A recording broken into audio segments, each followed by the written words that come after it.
Kanglaipa punba kholaw abdata Lwthoktrabadi Delhi gi jantra mantra da ngasi Kuki gi case ogi Kuki Jolman forum gi oiba thaval haugadore. Kuki gi bunker Lwthoktrabadi governor da thamliba Thajaba Manglkpa location Imphal East district ki manung chana laiba kongbo maru laifamlenda nongmai kaptharakpagi thawongbu khundrakpam assembly constituency gi MLA thokchom location na yaningdaba phongdokkibaga loinana Laifamlena asiga nakna lairiba Mark Hill Range haina khangnariba chingsang pareng asigi mathakta sariba Kuki khulai paibasingi bunker athuba matamda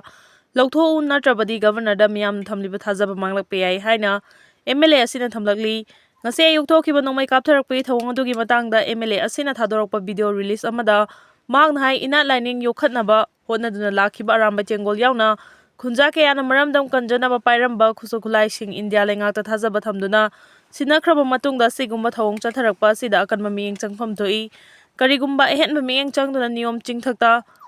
bunker sadenduna nongmai kaptharakpada chenaba singda action lawdrabadi khoisawnaraba miyamna khongjang changsilakpada madugi tekchak pumba mari lenaba singna pugadabani haina su makha tarakli